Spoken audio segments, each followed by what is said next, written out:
Good morning, buen dia, Ohio, bonjour. Welcome to the Sports Section Morning Show. I'm your hilarious and highly favorite host, BWill. How y'all doing this fine morning?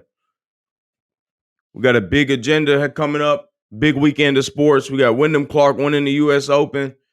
Hany Muhktar, I got to pronounce his name right. Hany Muhktar's hat trick against St. Louis SC, beating them 3-1. They face Montreal on Wednesday, June 21st. The U.S. men's national team beating Canada 2-0 to win the CONCACAF Nations League with a goal by Captain America, Folarin Balogun, Arsenal man through and through. And we got some Titans updates. D-Hop's visit to New England. We sending them up to Nashville on a damn Southwest flight. We'll elaborate on that. The Braves stay hot. They sweep the Rockies. They can improve their record to 46-26. They're hot this year, leading the NL, I think. And then Boston, of course, sweeps the Yankees. We've been sweeping them. We swept them this last time. I think we took 2 or 3 from them the weekend before. Not this past weekend, but the last time we played them a couple weeks ago. And then we'll touch on Ja being suspended for 25 games. Big trade in the NBA. Bradley Beal to the Phoenix Suns. And Lemon Pepper Lou Will retired also. So we're going to touch on all that. For now, we'll play some tunes.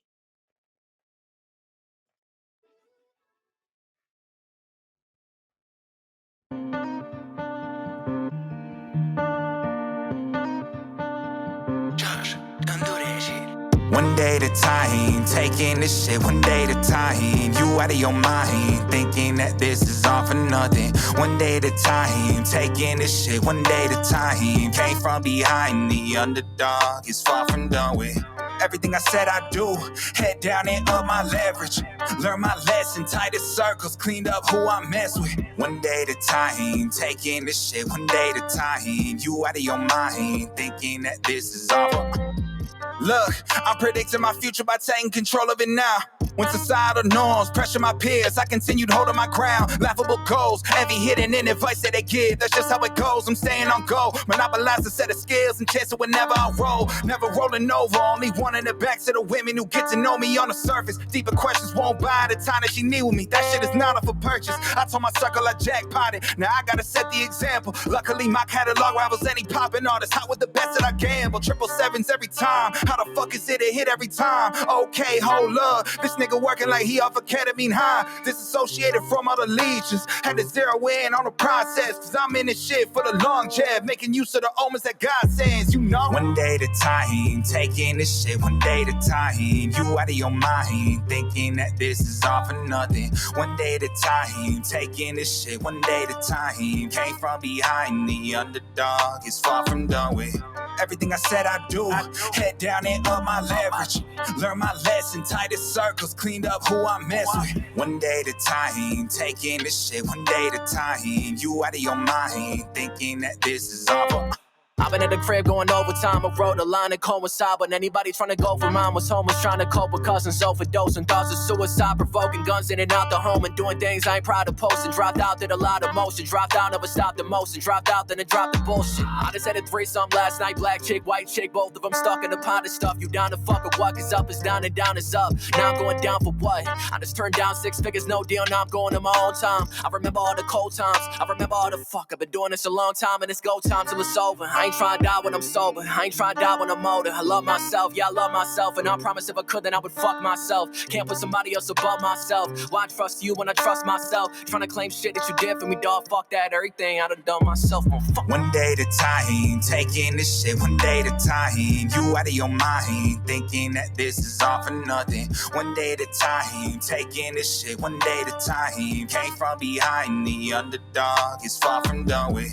Everything I said I do, head down and up my leverage. Learn my lesson, tightest circles, cleaned up who I mess with. One day at a time, taking this shit one day at a time. You out of your mind, thinking that this is all for.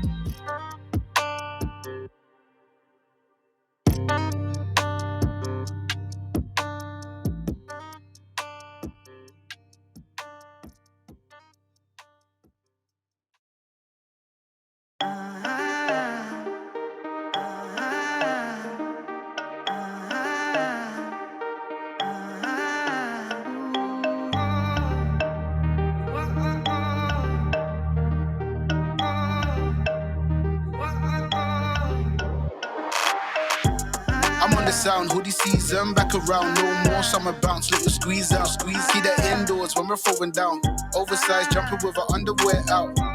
I'm on the sound, hoodie season, back around, no more summer bounce, little squeeze out, squeeze. See the indoors when we're throwing down, oversized jumping with our underwear out. Like they're bringing anything to the table, bro, I'm not your son, see I'm able, I do my own bits. Limited edition, no some missing classy shit. I know that you're feeling it. First time, I'm proud of myself, this decision. All right. Got a couple people in here. Y'all put it in the chat. What's good? What's good?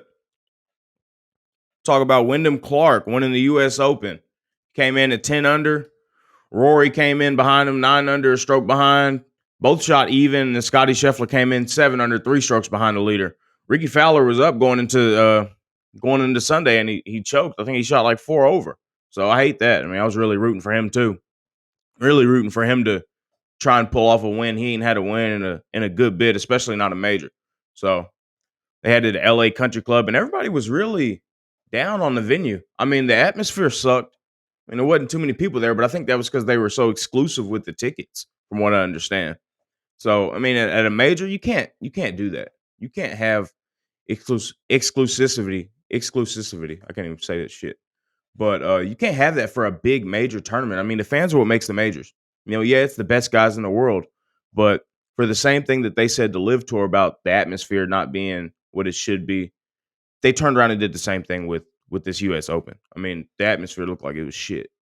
So, and the players, there were some players that came out and said that too. That this is, you know, one of the worst atmospheres they've had. So they've got to do better about that. And I think that was just more so the venue. And a lot of people were also disappointed with the what they said was maybe the easiness of the U.S. Open, the setup that they had at LA Country Club. Man, that shit wasn't easy. These guys are the best players in the world, and 10 under coming in as your final score over 4 days. I mean, yeah, we'd like to see some 3 under, 4 unders as the total score, but I mean, you got to play your balls off to be coming in at 10 under, man. I mean, you got to hit some good shots. The only thing is that course rewards you for good shots, as it should.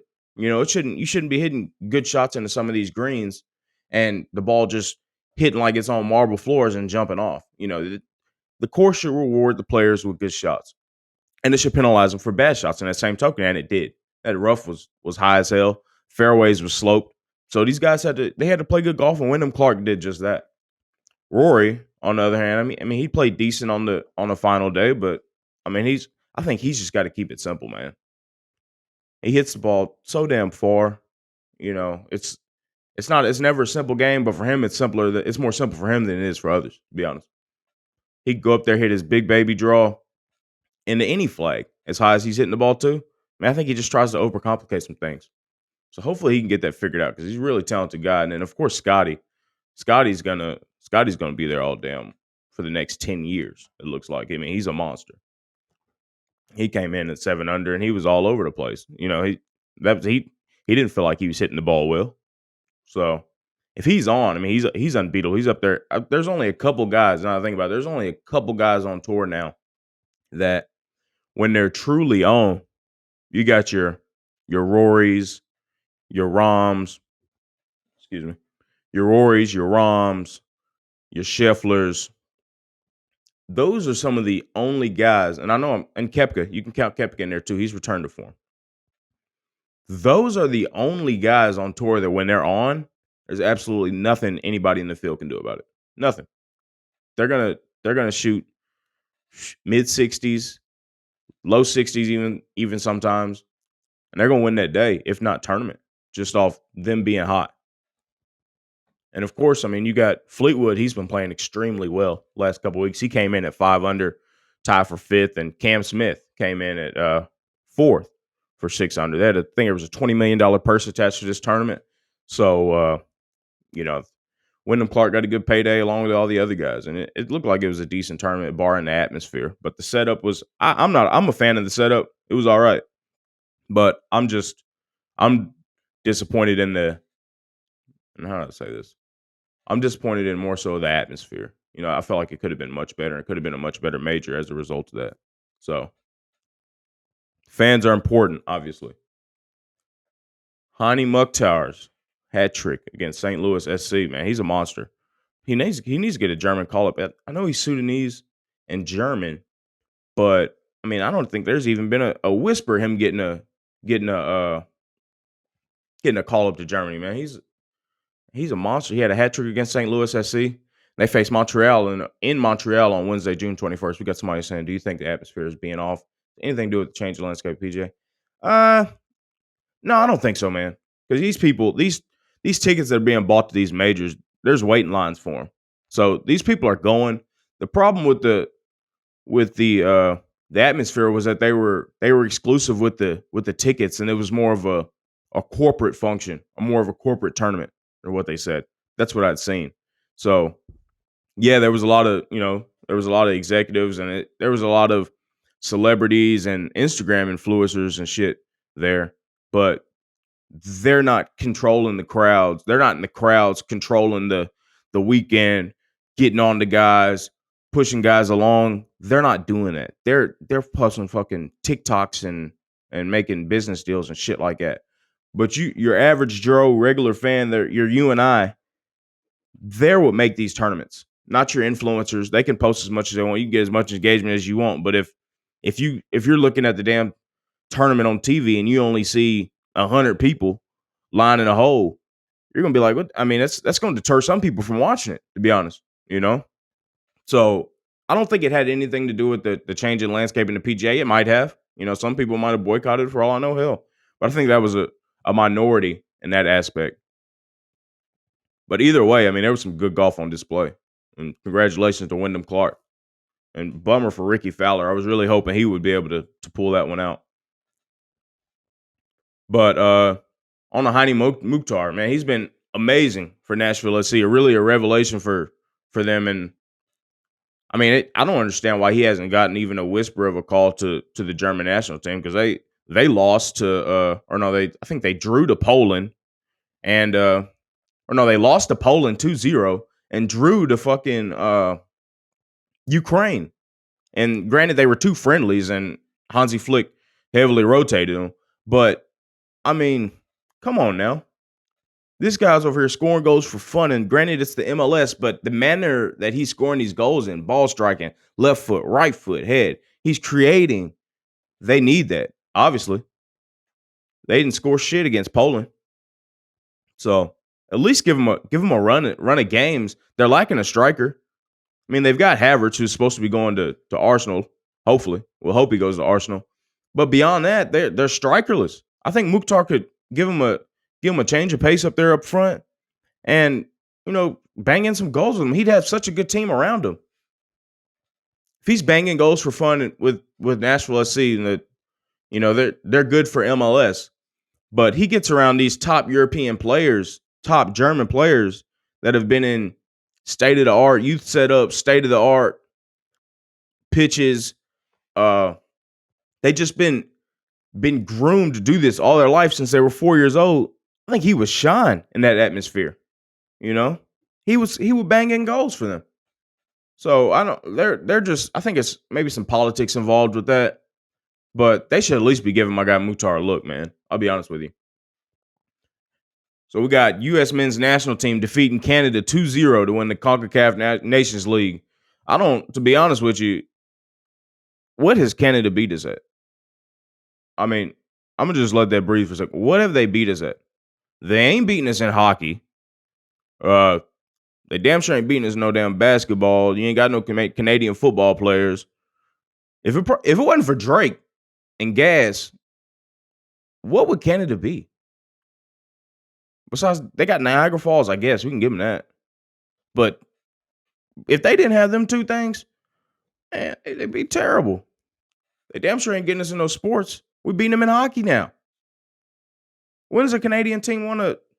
I'm going to look that up. When's the last time a Canadian team has won the Stanley Cup? I want to know that.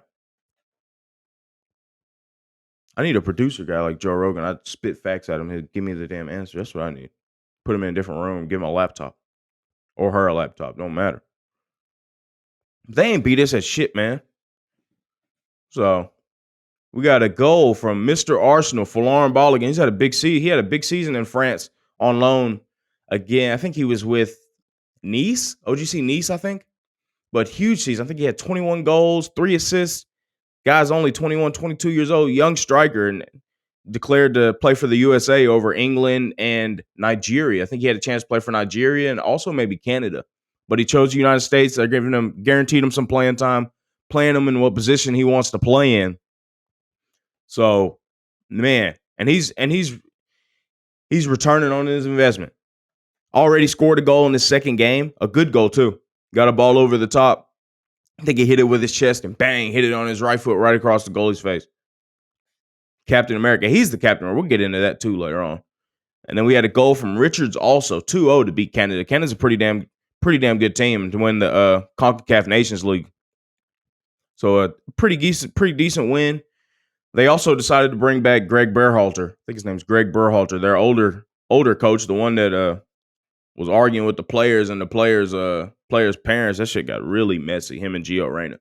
Terribly messy. What are y'all's thoughts on that? If y'all know anything about it, I mean, it's just a whole messy situation, and they're bringing him back now. So I figured they should have went a separate direction with that. It should have been a little more ambitious, I'd say, with their manager. I mean, I could understand the want for an American manager, and we've went the route with having a foreign manager when Klinsmann was here, and he did some decent things with the setup and everything. I don't think he lived up to his expectations that the Americans placed on him.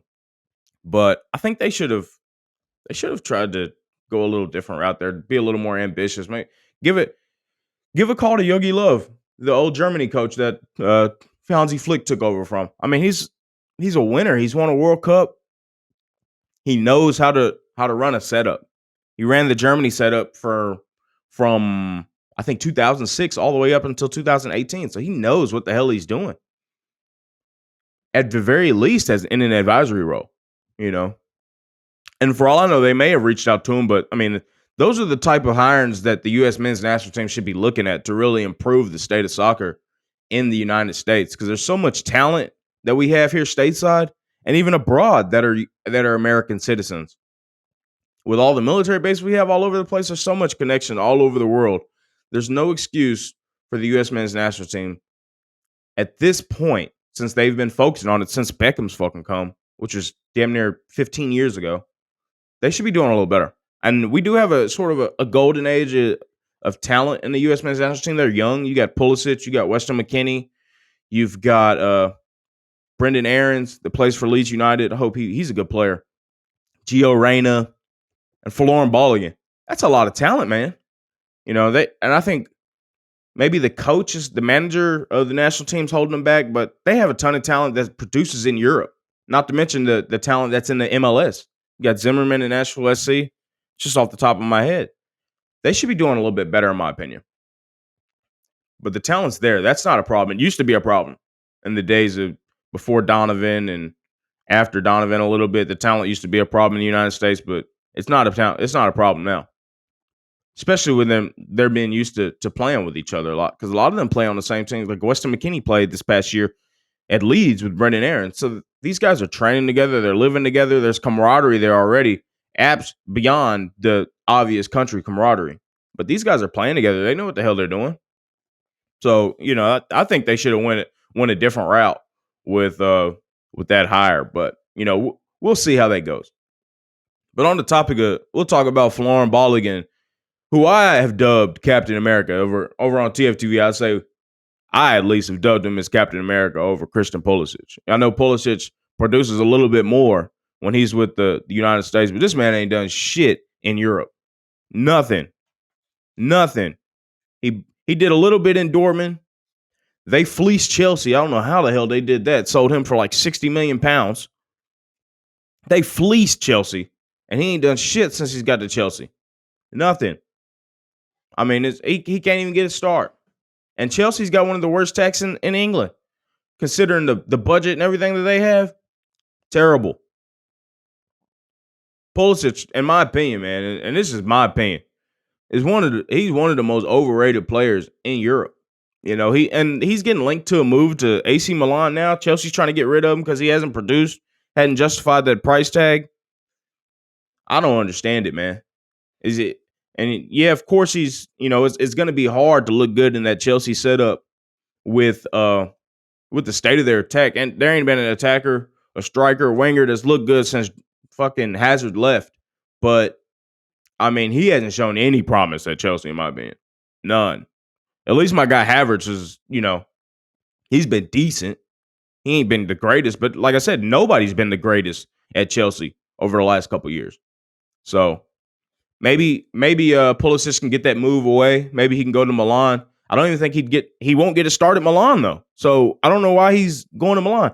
If Christian Pulisic goes to AC Milan, he's got Rafa Leao ahead of him that's going to start on the wing on the left. He's not starting over Leao. I don't give a damn what happens. The U.S. could send the same money they send it over to Ukraine to Italy, and Leao is still going to start over fucking Christian Pulisic. He's a dog. They've got Giroud up the middle. Pause. And he has a chance to start on the right, maybe, but I don't even think he'll start on the right over there. And he's not going to play in midfield because they don't play with an attacking midfielder like that. They play with sort of two central midfielders and one at the base, a defensive midfielder.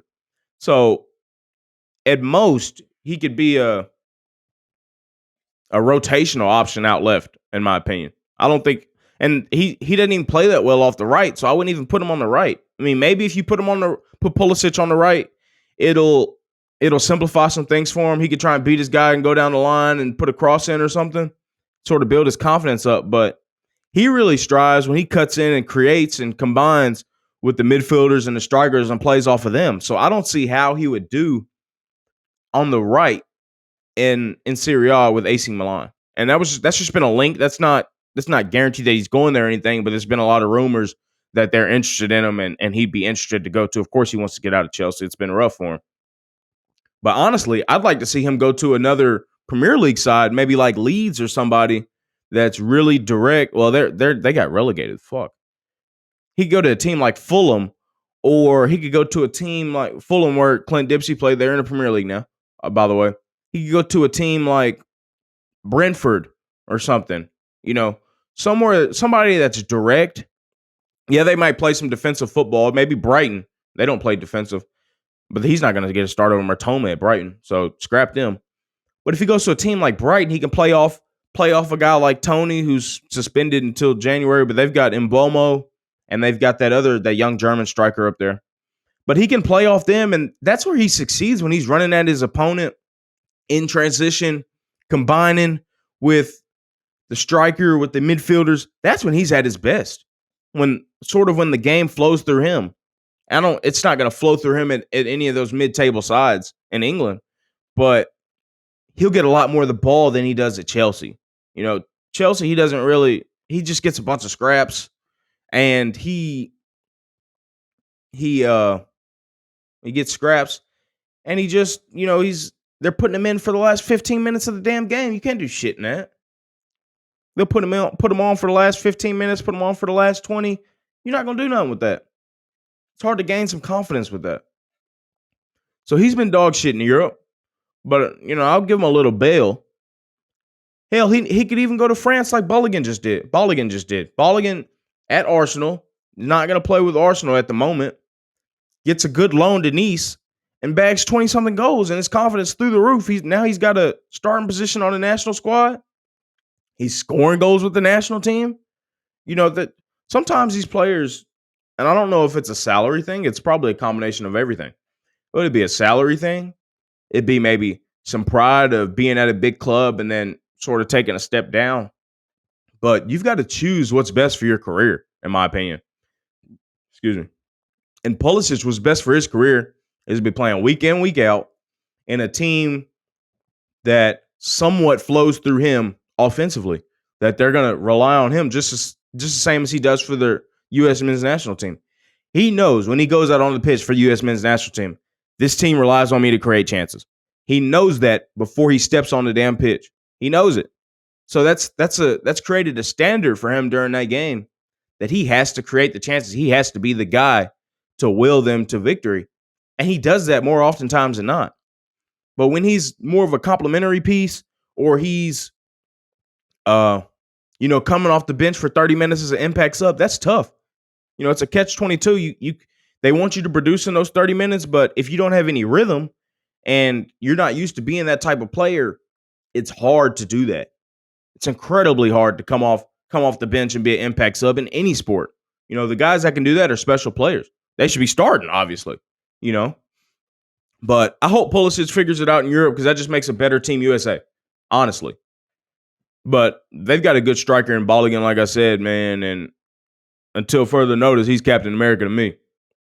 So we got that. Once again, U.S. men's national team wins the CONCACAF Nations League. Braves stay hot, sweep the Rockies. They improved to 46-26. And Boston also sweeps the Yankees.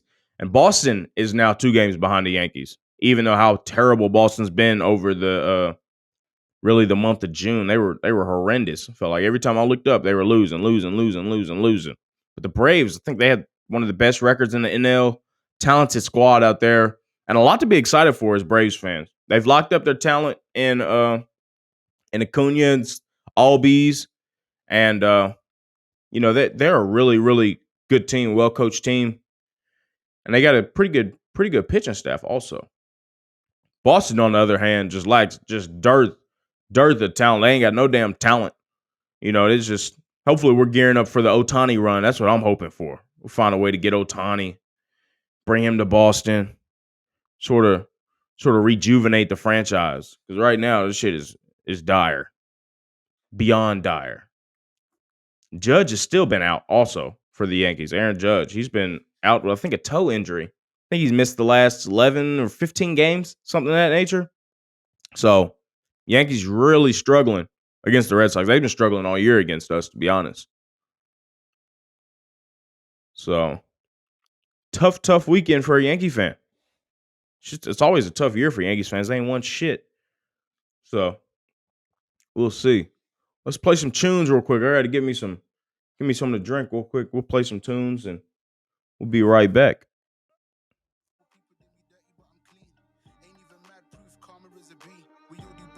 When it comes back, it bites up.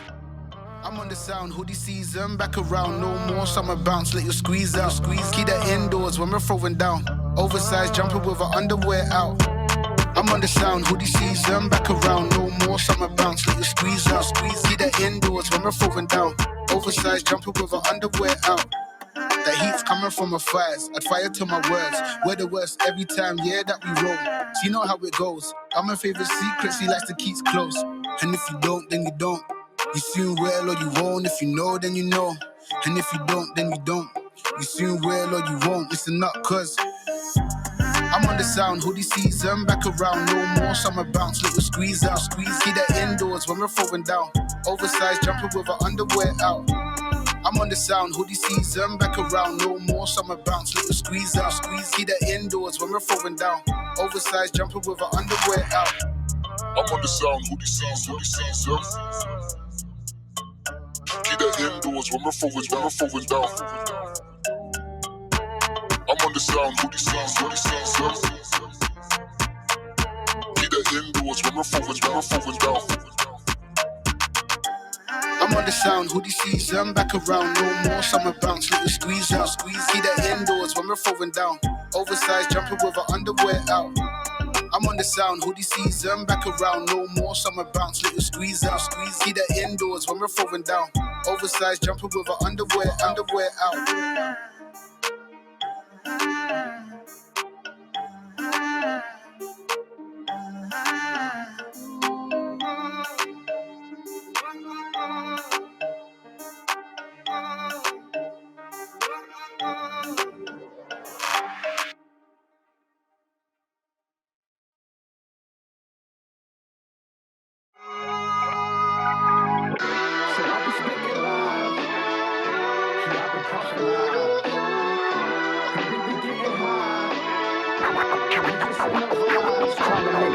Just let a man breathe and just hush so my mind could just see, so my mind don't erupt.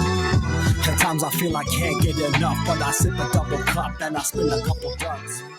Sending out some love to my blood, to my girl, to my buds, to the homie up above. And no more time for picking up. We also got Ja suspended for 25 games. Ja Ja Wick suspended for 25 games. Big trade in the NBA. Bradley Beal traded to the Phoenix Suns. Trying to build something out there. They should have kept Monty Williams out there. I don't know what the hell they was doing with that. Just trying to fire somebody just to fire him. Some bullshit. But Bradley Beal out there, that's going to be interesting to see. You know, Bradley Beal's gotten up there in age, but still a talented player there. What do y'all think, chat? What do y'all think about that Bradley Beal trade to Phoenix?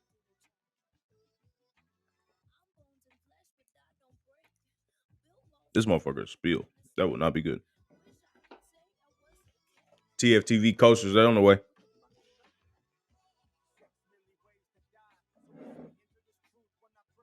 Let's get the topic in here. Let's take some live calls. Let's talk about the Ja Morant suspension.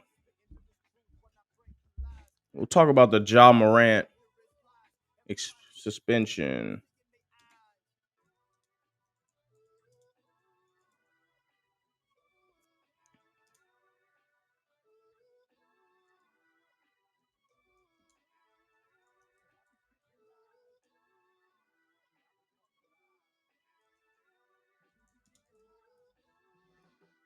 Taking callers 931-603-1476.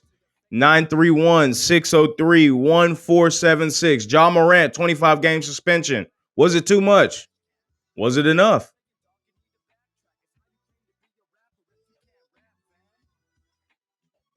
Thoughts on the Ja Morant suspension? Me, myself, I thought it should have been a little more, to be honest. Dude's on some bullshit.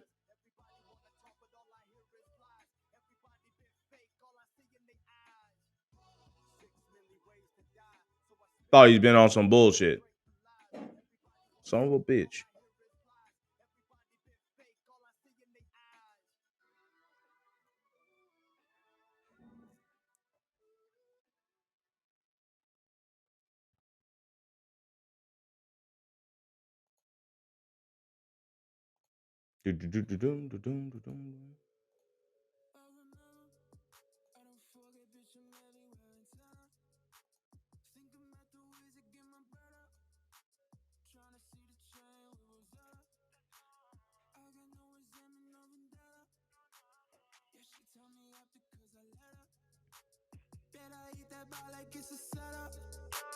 Pussy tripping down, I know stilettos.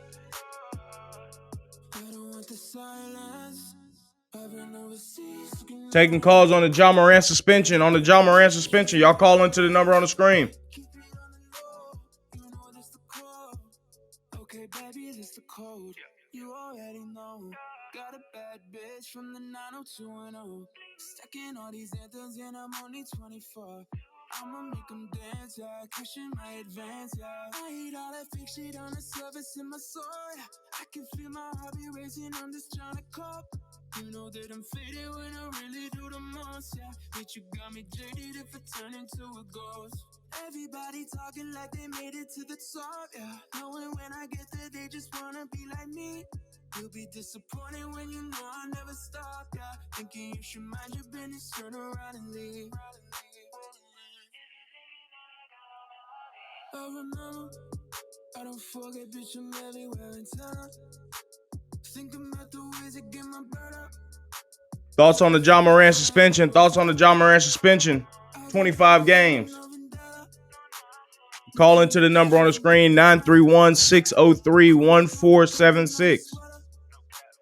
You think that you know me, but you never go.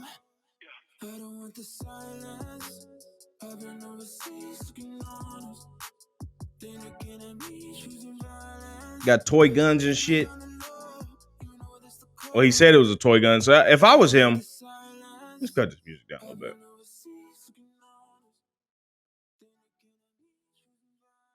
If I was him, here's what I would do.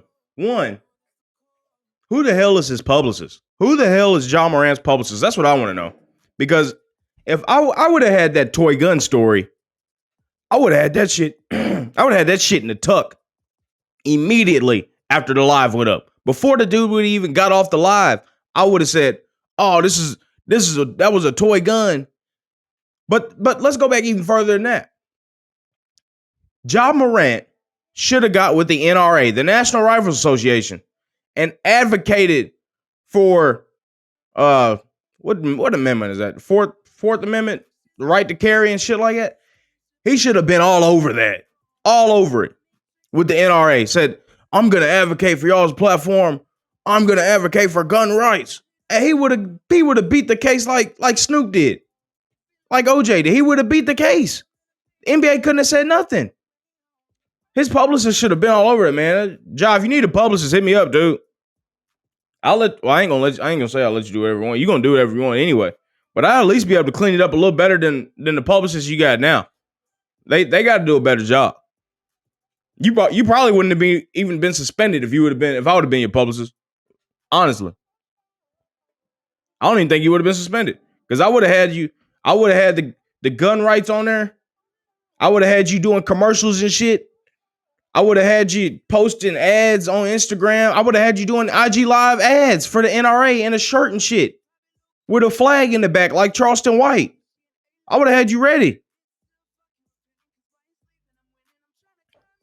You wouldn't have been suspended if you would have had me as your publicist. I would have flipped that whole script. Now he's suspended for 25 games. And I feel like he got off light with it, to be honest. That's if it was a toy gun. Irregardless if it was a toy gun, I wouldn't have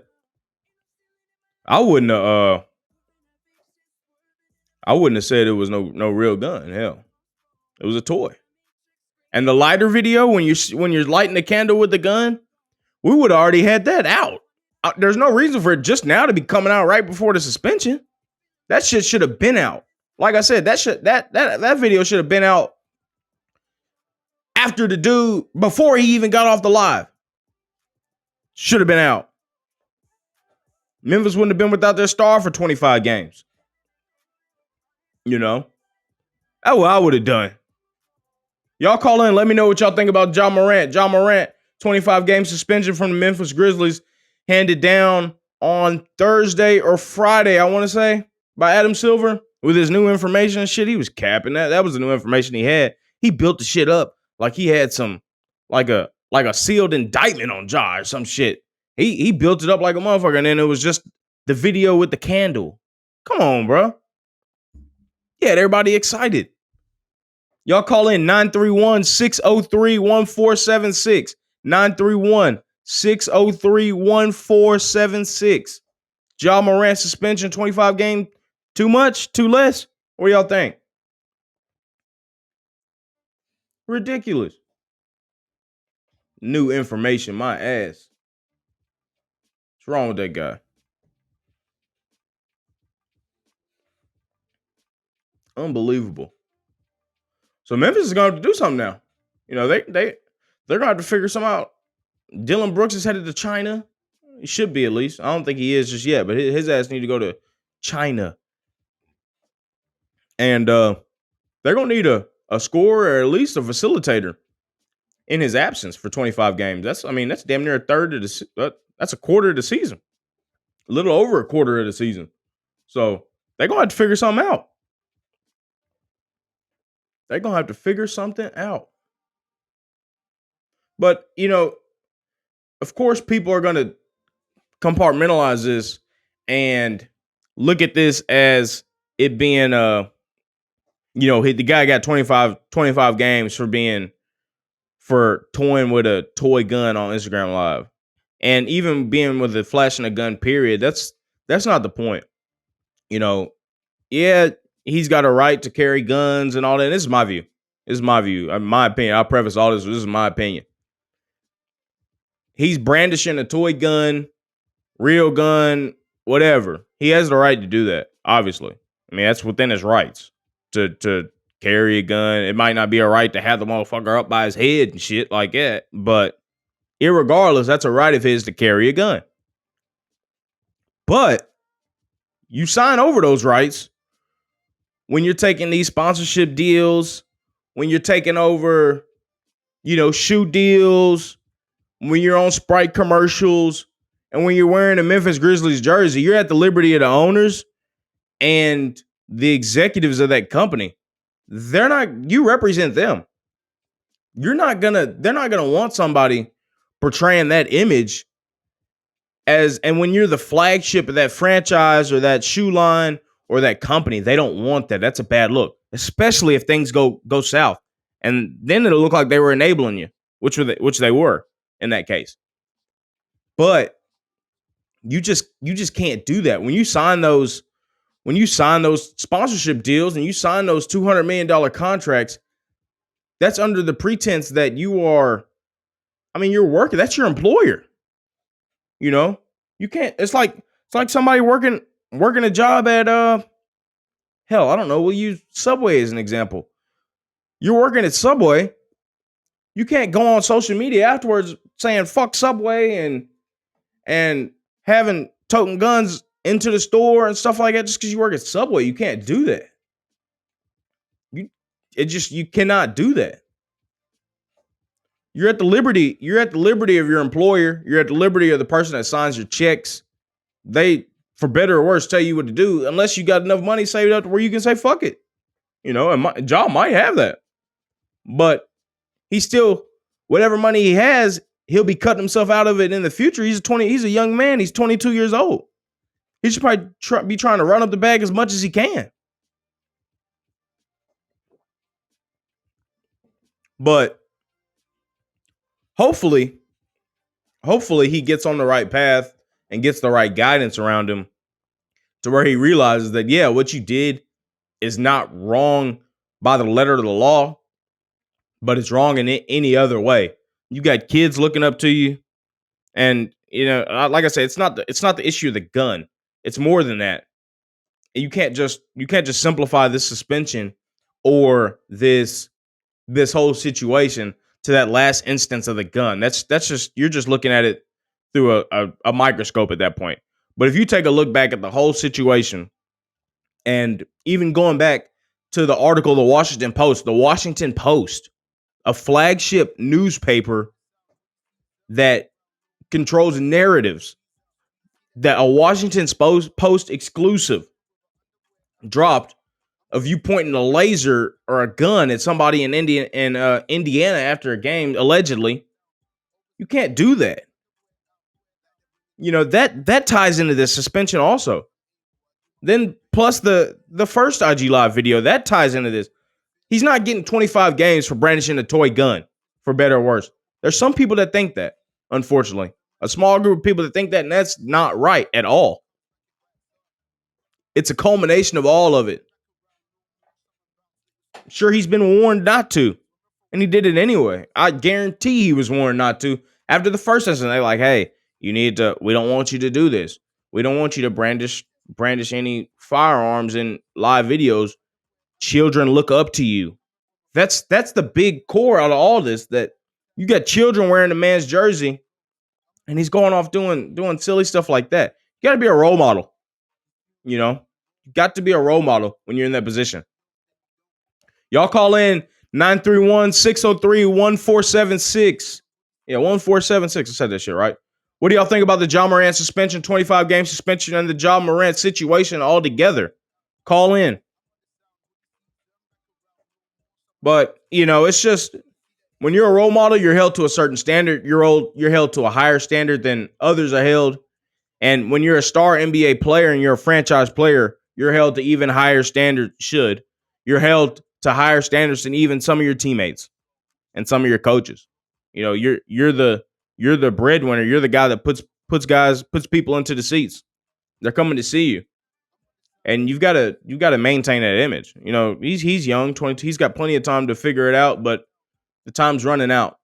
What I'd hate to see is, of course, something bad happened to him, or him to lose his livelihood behind that bullshit. And that's what it is. It's all bullshit. What I hate for him is for him not to be in the league, because he's such a talented player and he's really important to the city of Memphis and the Grizzlies organization and the state of Tennessee. We ain't had a player like that, basketball player like that, and I don't know how long. Thank you, Heflin. Thank you.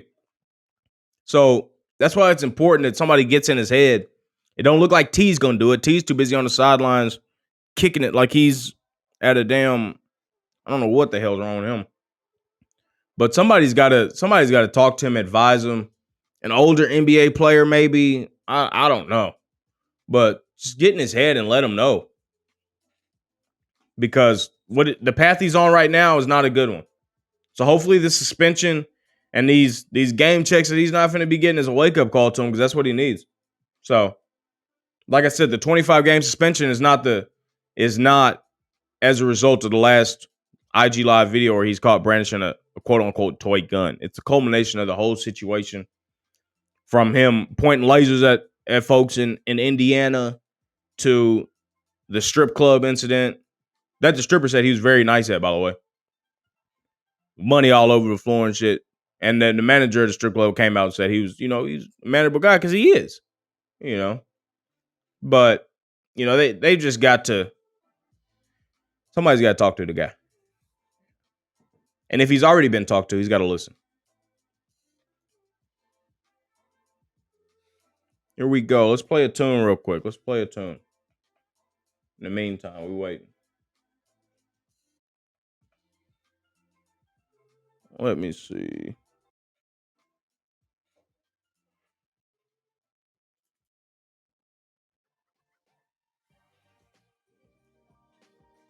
Here we got The Taste of Freedom by Stephen Riddell.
All right. We got Jay the Sensei, 25 games is solid, third of the season. Job's been getting injured and be out that much. Yeah, you're right about that. Let's just hope he's not injured outside of those 25 games, But I think 25 games is good enough. Some people I thought he might have got a year, but that was just me being a little sensationalist.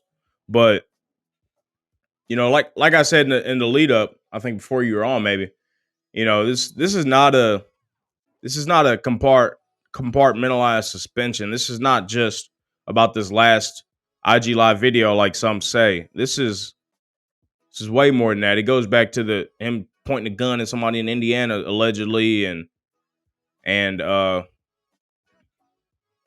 pointing a laser at a guy. Can't do no shit like that. Come on now. Can't do shit like that.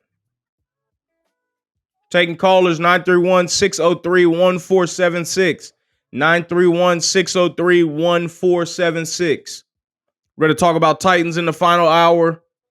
We're going to touch on, let's talk about Lemon Pepper Lou Will. Lemon Pepper Lou Will retires. How many years did he play in the league? Should be about 12, 13 maybe. Let me see real quick. Lemon Pepper Lou Will. A good career. One of the best 6 men in history, in my opinion. From Memphis. I didn't know he's from Memphis. Damn. How long of a career did my man have? 16-year NBA career. 16-year NBA career, averaging 14 points. Majority off the bench. That's insane. That's insane. Such a good player. Household name. Every city he played for, played in, and also Magic City in Atlanta. Household name. He probably put some kids through college. Charitable man he is. Lemon Pepper Lou Will. Bro's born in 1986. What was that? 36 years old. And he could probably still drop some buckets on folks too. Guaranteed. Guaranteed. Lemon Pepper Lou Will. Congratulations on a great career. Made some bread. Did his thing. What else we got? We touched on golf, touched on Wyndham Clark's victory in the U.S. Open. We hit that earlier in the show. Hany Muhktar's hat trick against St. Louis SC with them beating them 3-1. Touched on the U.S. men's national team. Captain America with a goal for Lauren Bolligan. U.S. men's national team defeating Canada 2-0 to win the CONCACAF Nations League with the interim coach. Big thing for them. We also touched on the Braves, who stayed hot, swept the Rockies. Boston swept the Yankees, of course. Ja suspended for 25 games. Bradley Beal traded to the Phoenix Suns. Thoughts on that, chat? What do y'all think about the Bradley Beal trade? I think Phoenix trying to acquire some firepower. I still don't think they'll do shit, though. So that'll give them... Who was part of that Bradley Beal trade? Let me see. Look that up. Bradley Beal trade.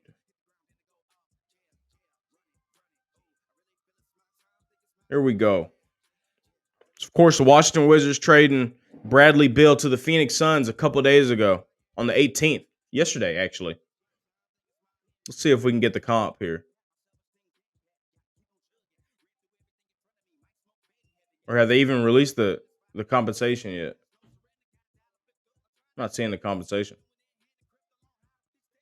Chad, who did they trade? Who did Washington get in return for Bradley Beal? Oh, here we go. We got Chris Paul, Landry Shamet, several second round picks, and a pick swap. I knew they were getting rid of Chris Paul. He had to get away from the West Coast. This man got caught by Kanye laying in his damn bed, bro. He had to get out from the West Coast. Now he headed to DC. So here we got a big three of Durant, Booker, Bradley Beal. So they're probably going to go small, pause. With Durant, sort of play some Warriors-like ball. They have Book's a good shooter, Beal's a relatively good shooter, and of course Durant is a very good shooter. So we'll see what they do there. They still got Ayton out there. So I don't think they should have got rid of Monty Williams, though, honestly. He's a really good coach. Just didn't pan out for him, man. They had a lot of injuries down the stretch down there in Phoenix, and Chris Paul wasn't playing the best. He wasn't helping. So let me see.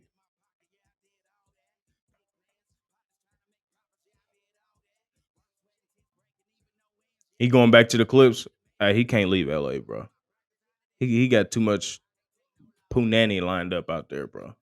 Can't leave. You can't leave all your women like in the city on short notice like that, man. He ain't trying to go. He might have some work out in DC. I mean, he's an NBA player. I'm sure he's married, but he can't leave his work. He got too much out in LA. He ain't leaving the West Coast. Phoenix was probably a little too far for bro anyway.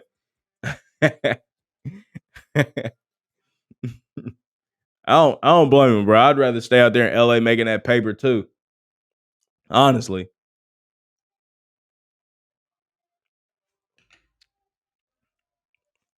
Man, we get to about 7:10, 7:05. We're gonna talk about this. We're gonna talk about the Titans and them cheap.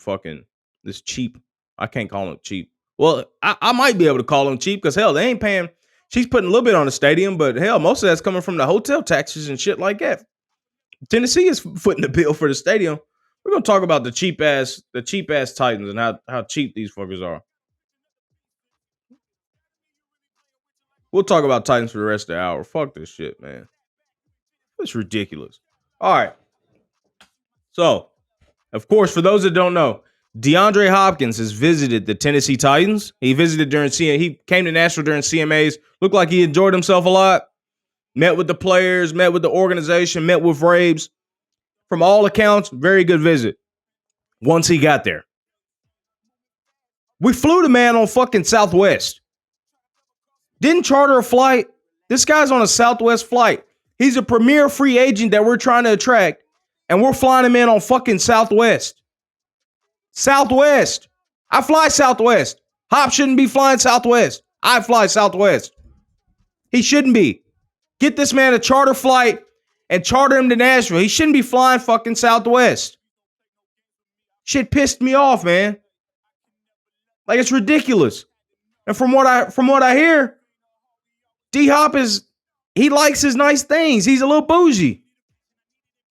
If we don't get him, I'm blaming the Southwest flight. I'm sure we'll probably put close to the same offer as New England. That's what it looks like it's down to. It looks like it's down to us in New England. If we have the same offer on the table, there's no reason for him to go to fucking New England. Excuse me. Mac Jones ain't shit. Tannehill's better quarterback than Mac Jones. Hell, I ain't gonna say Malik and Levis are better than Mac Jones. I might have went a little too far there. But there's no reason to go to New England. Our defense is better than New England. Belichick's been a little rusty without Brady. Vrabel, players coach. More players coached than Belichick. Come to Nashville. He liked country music. He looked like he was enjoying it. Come to Nashville, D-Hop. Disregard the cheapskates sending you up on a Southwest flight. That's like say you messing with you got a little like CP. You got a little thing. You just moved. You out in DC. You got a little thing in Southwest. I'm talking for regular folks. Us, regular folks, not no NFL players. You got a little thing out in Phoenix that you talking to. You fly her out. You're not flying her out on fucking Spirit. You're not doing it. Southwest, maybe JetBlue. I've done that. Maybe I've done JetBlue. Not fucking Spirit. That's the equivalent of what we just did. Granted, we rectified a little bit when he got into the SUV and he had his jersey, his number 10 jersey, and welcome to Nashville, DeAndre. You know, that was cool. That was cool. But it got on social media, so I'm sure New England just one-upped it. But and bad for who's that rookie? We had a rookie that just got number 10. I think he's an undrafted guy. He just got number 10. They're like, fuck you. You know, we're getting D-Hop. We're snatching a jersey off that man's back. But, yeah, you got your old lady. You're not flying her on Spirit, dude. It's not happening. So, I mean, chat, what do y'all think about this? What do y'all think about this man flying, the organization flying this man D-Hop on Southwest? Like, so here's the thing. It could have been possible it was a late, I'm gonna try to throw some bait. It could have been a late minute visit. You know, it could have been decided at the last minute. But charter that man a flight. Don't fly him on Southwest. I'm going to be pissed if we don't get him and the offers are damn near the same. I'm going to be heated. I'm going to be pissed.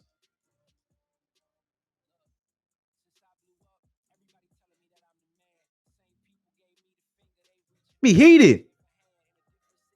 Callers, what do y'all think? Y'all call in 931-603-1476. Let me see.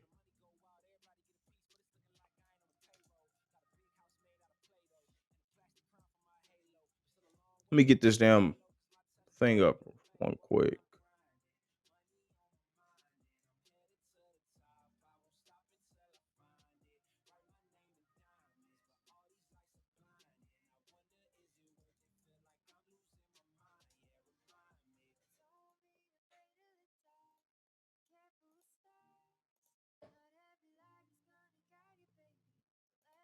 Not that, son bitch.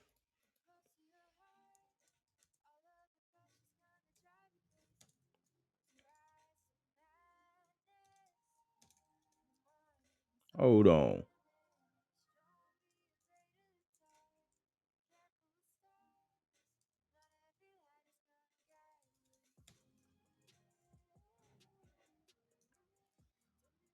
Damn it.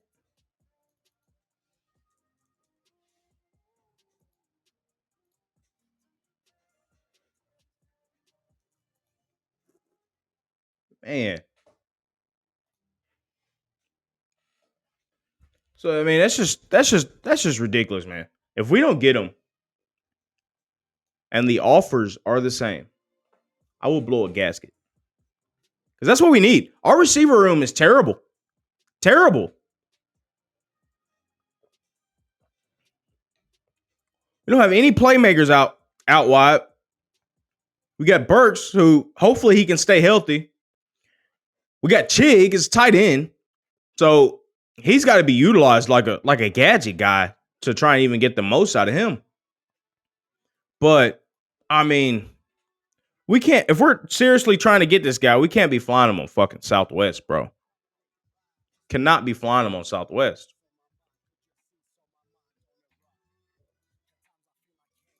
See if we can get this son bitch up.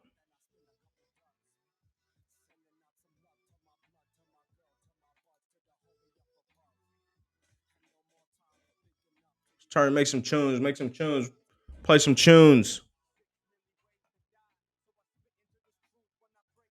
Let's play this son bitch.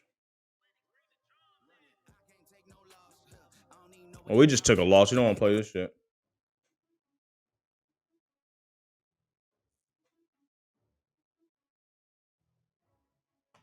We just took a major loss flying fucking D-Hop up on Southwest, man. Unbelievable.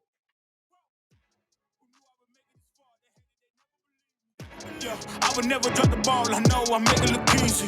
Yeah, Mayweather with Be right back. I don't care what a critic got to say. I got them picking up the pieces. That to me, you really playing with your life. I'm about to come and run it all back. I'm the new era, about to snap back. You ain't fitting for it, cause you all cap like. Hold up, I shoot my shot. Wait, hold up. I'm really about to run this go up. You know it's all net when it go up.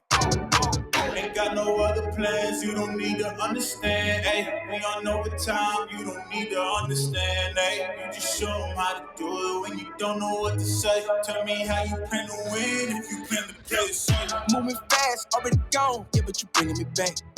Try to double cross me, dog, just let me relax. Stop assuming what we doing. Keep it moving, what we doing. Cause second get bigger, cause second get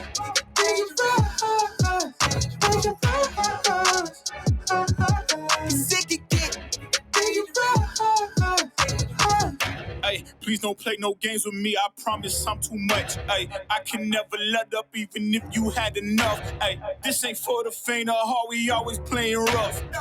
I had enough. It ain't luck. I needed a vision, I needed ambition, I needed a mission to beat a submission with no intermission. I see the collision, the crash and the distance, they coming off track. No. Now when they ask what's the motive, don't talk, I just show them. They all about to see what I mean in the moment. I gotta keep going, I'm shaking the dice and I'm keeping it rolling. They already know. Ain't got no other plans, you don't need to understand. Ay, we on overtime, you don't need to understand. Ay, you just show them how to do it when you don't know what to say. Tell me how you plan to win if you plan to play.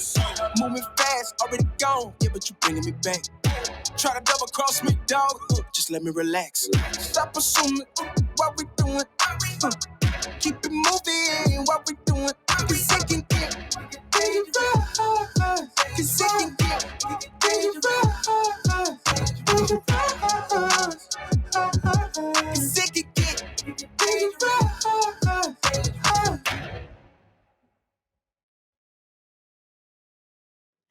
Don't be afraid of the dark. Be careful with stars. Not every light is gonna guide you, baby. Don't let them rain on your spark. Keep it close to your heart. All of the pressure's gonna drive you crazy. Close your eyes to the madness. In the morning, it's all gonna vanish. Don't be afraid of the dark. Be careful with stars. Not every light is gonna guide you.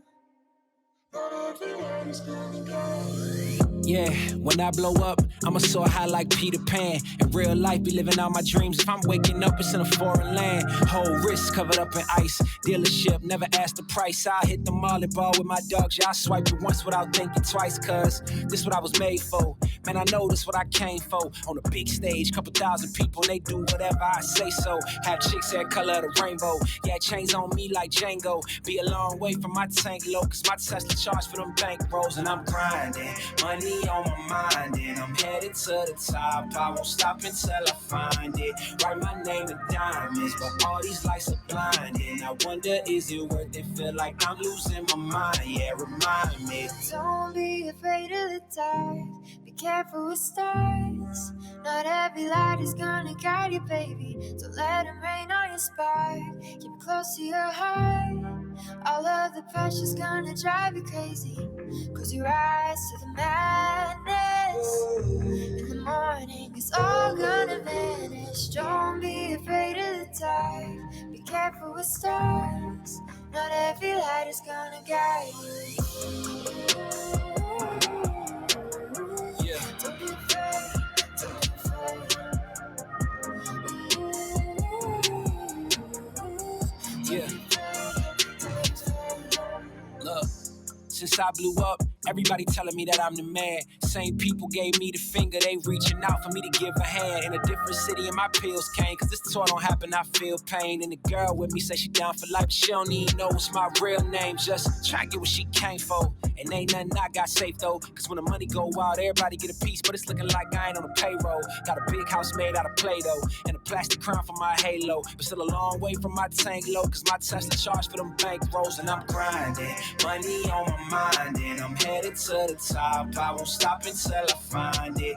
Write my name in diamonds, but all these lights are blinding. I wonder, is it worth it? Feel like I'm losing my mind. Yeah, remind me. Don't be afraid of the dark. Be careful with stars.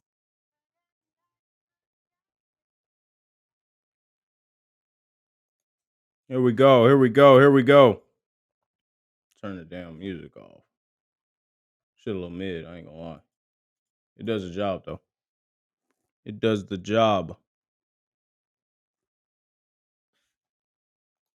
Here we go. Still talking Titans. Still talking Titans.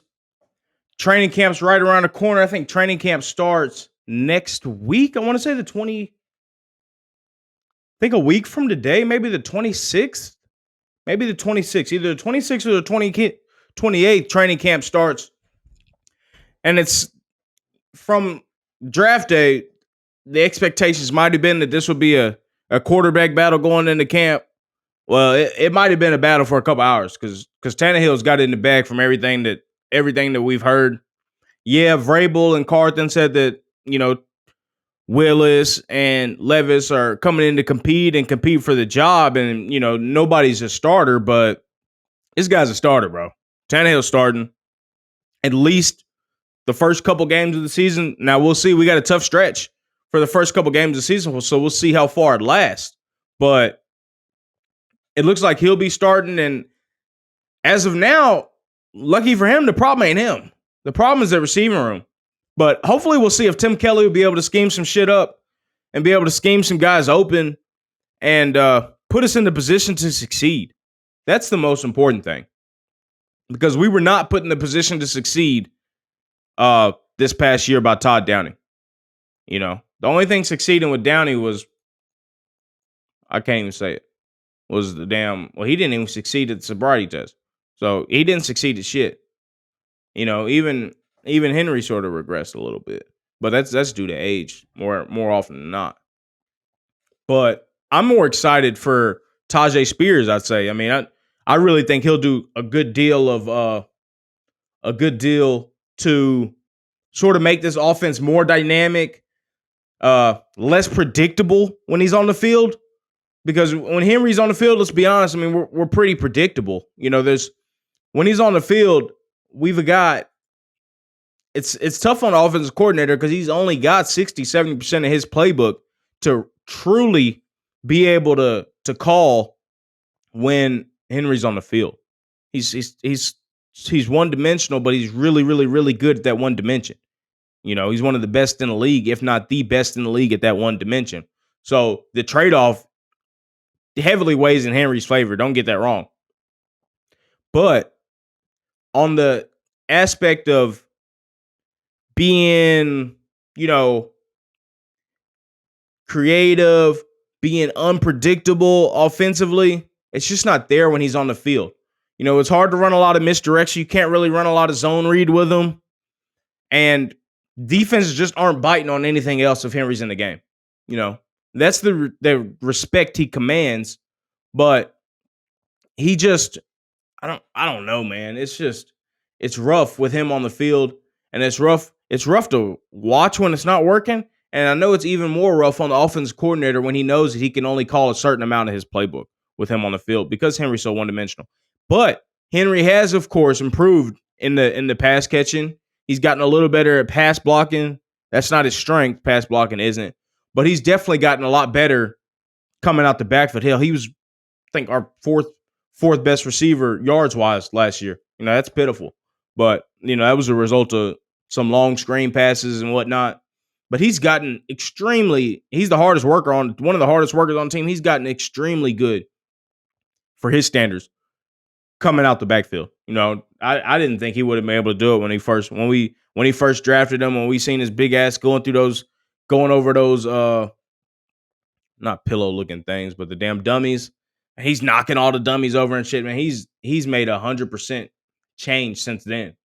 Footwork wise, he's always been probably an ample professional, but just physically getting a little more quick and navigating his game to suit the demands of the NFL with the, getting more lateral quickness.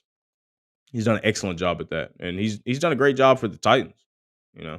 I wouldn't have been mad to see him leave just because he deserves to maybe get a change of scenery if he wants. He deserves whatever he wants with the amount of work he's put in for this organization.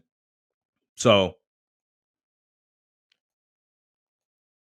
but it don't look like he's going anywhere. Hopefully, of course, Byard came back for the mandatory bit of OTAs. So that's a good sign amidst the contract talks. We asked the dude to get a damn pay cut, and that's sort of jacked up. But he's one of the highest paid safeties in the league, and he's approaching the wrong side of 30. So this NFL is a business. You got to separate emotions from the business aspect of the league. Emotions is what gets you fucking AJ Brown traded away, or guys not getting paid. There's not too much logic and shit like that. Granted, we haven't really had a guy that's been worth paying in the last couple years, rookie wise, when it comes up on their rookie deals. You could argue Conklin, but he was coming off an injury that year, and you just didn't know what type of tackle he'd been. It'd be nice to have now, but he also commands a shit ton of money. So you just don't. It's hard to say, but definitely AJ shouldn't have been traded. We know that for damn sure. Let me see if we can get one of these captions going. Hell no. But chat, what do y'all think? 931-603-1476. Thoughts on the Titans? Thoughts on D-Hop coming up on a Southwest flight? Thoughts on the quarterback, quote unquote, battle that ain't a fucking battle with between Tannehill, Levis, debatably, and Malik Willis. You saw Levis getting ripped on Twitter for missing a net it was a week or so ago, man. That's the type of stuff that, it's sort of, I'm sure that's the stuff that grinds Vrabel's gears when shit like that gets leaked. And of course the team doesn't have any control over what journalists put out and what videos the journalists put out. But football is one of the only sports, now that I think about it, football is one of the only sports where they let journalists come out to practice and openly film practices like that. Of course, there's select practices and where they can do it on such a consistent basis. So in soccer over in Europe, they don't let them do that much. And the parts of practice they let them film are like really like stretching and just doing some damn drill work. Granted, what Levis was doing was a drill, but that's sort of more intensive than a drill. When I say drill in soccer, I'm talking like kicking into an itty bitty ass net. It's not much. Baseball, you don't see them journalists there filming these. Oh, you do see it a little bit. Not to the extent of football and how regular and often it is, though. So that's just, and then of course fans run with it. I mean, rightfully so. I mean, it's you're invested in the team and you see something really that bad. But you also, in that same token, you got to understand that. I mean, we're talking about practice. This is practice. He has accuracy issues. He's admitted he has accuracy issues, but he's working on that shit. He's a rookie. You got to give him time. Mahomes didn't start for a year when he was at the Chiefs, and of course, I'm not comparing him to Mahomes, but I'm saying from a quarterback perspective, the learning curve when you get to the NFL from college is pretty steep. Not many guys come in right off the bat and just hit the ground running like that. Rodgers sat for a year. Many guys sat for the year. I prefer my quarterback to sit for a year. But in this case, with the state of our roster, the lack of receivers, and just I don't think that we'll honestly make a long run into the playoffs. I'm in favor of playing Levis or whoever we think is ready between Willis and Levis, playing them early. Go ahead and get them out there maybe by game 4, game 5, and just let them have it. Let them have the reins. Let them get acclimated to the speed of the game. Willis can use that a lot because when he gets in the game, it just looks like everything is so fast for him. And that's because he doesn't have reps, in-game reps. That's the only way you get better at that. You don't get better at that in practice. And that's the catch-22 with Willis that I think we'll see is his problem, in my opinion, from what I see from him, when I've seen him in person, I've seen him, on TV, both. It's the same thing I see, is he has a problem adapting to the speed of the game. Things are a lot different, and that starts with being in the huddle. It starts with getting the team back to the huddle. It starts with calling the plays in the huddle. And it's even more prevalent after the ball snapped. And he looks like a headless chicken sometimes just because the game is really fast to him right now. He hasn't acclimated to it. He's not used to it. He used to being at Liberty. The game's a lot slower. He's in control of everything. He's not huddling up. He's looking at the defense the whole 35 or 40 seconds. He's seeing everything. He's processing information as soon as that whistle's done. At Liberty, he's processing information of what the defenses are doing, personnel groups that are on the field that aren't. When you're in that huddle and you're getting a play call that's freaking, and this is something that Kelly has streamlined from what I understand, making it 2-3 word plays. But you have plays that are complex where you're calling out motions. You're calling out play designs. You've got plays that are 10 or 15 seconds, 10 seconds to read off, 5 to 10 seconds to read off.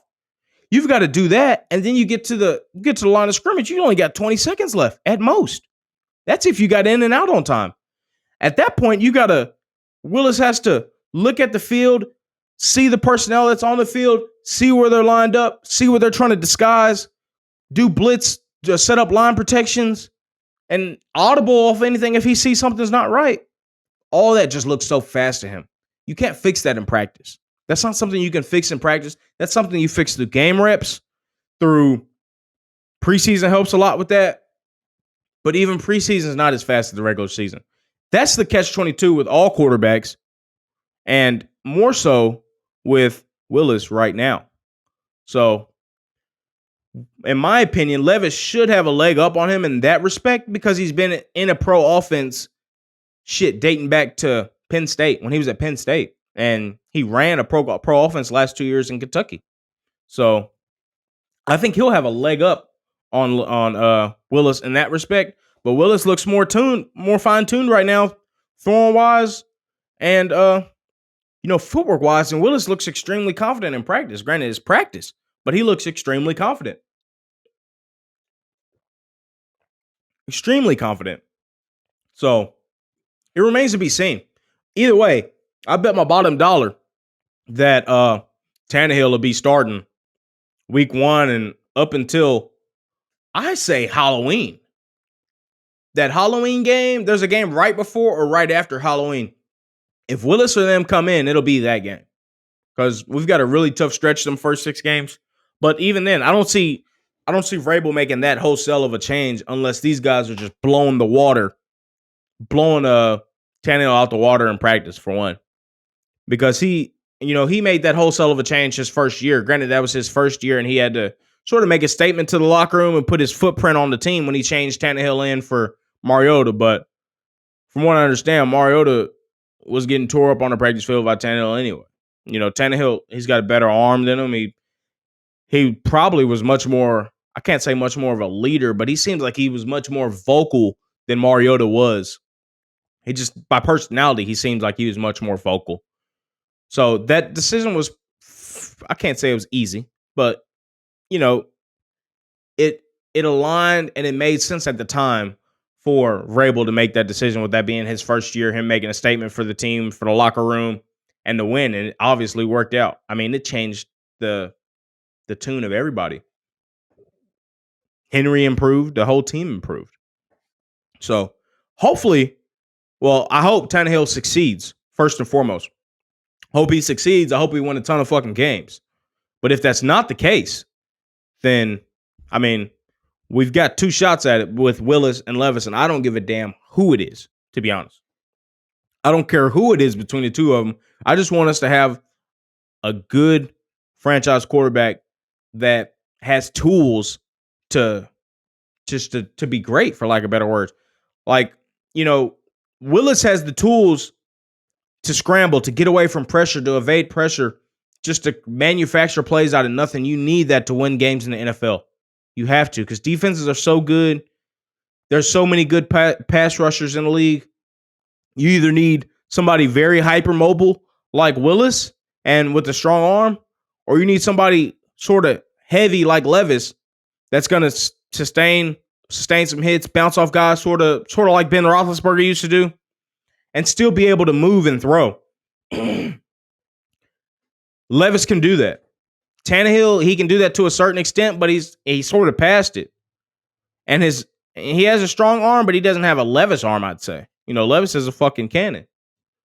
But you need that in today's NFL, guys, quarterbacks that are able to manufacture, create plays out of nothing, extend plays. You can't just, gone are the days where you can just have a pocket quarterback sit back there on the spot and sit there for 5 seconds going through all your progressions and make good throws all the time. It don't happen like that anymore. These guys are too fucking fast. Rush guys are too fucking good. Corners are too fucking big. And these quarterbacks now they're not cerebral like a Brady or a Manning was anymore. For one, we've got a lot of young quarterbacks in the league, so that can come with time. As a collective across the league, a lot of these quarterbacks are young. But that cerebralness to be able to sit in the pocket and just pick guys apart like Rodgers. Even Rodgers really doesn't do that. Rodgers gets away and evades a lot.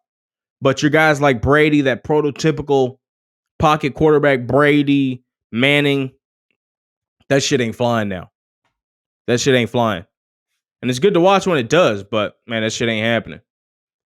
But even Mahomes, he's not uberly athletic. He's got an uber-talented arm, and he can evade.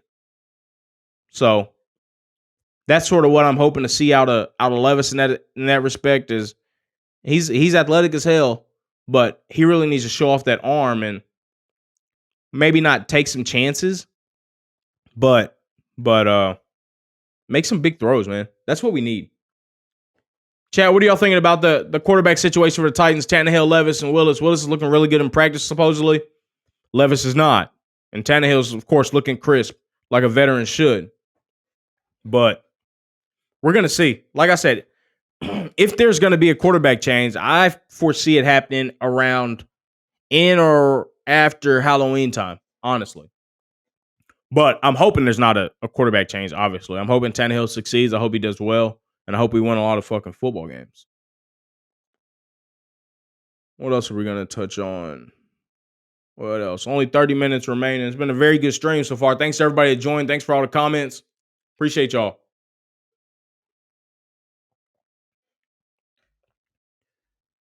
Here we go. We touched on Ja. We touched on Bradley Beal. Touched on Lemon Pepper Lou Will. Touched on the baseball. And we touched on golf. So once again, we'll be back. So this is going to be a recurring show. Every Monday, Wednesday, and Friday, we'll be doing this from 6 a.m. to 8 a.m. And we're going to make a thing out of this. We're going to have a lot of fun with this. Sports Section Morning Show presented by TFTV. We got donations in the top left. It's much appreciated for the stream. It'll all be used to improve the viewing experience, not to mention other projects within TFTV. We've got podcasts coming up. The second studio is built and ready.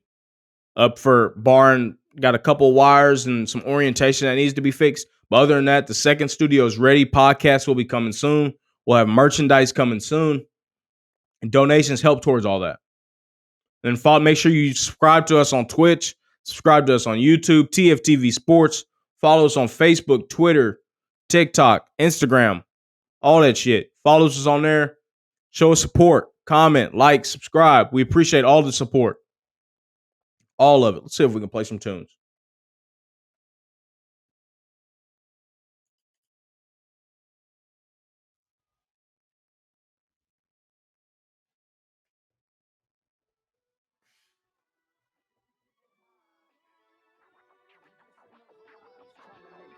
Just let a man breathe and just hush so my mind could just see so my mind don't erupt.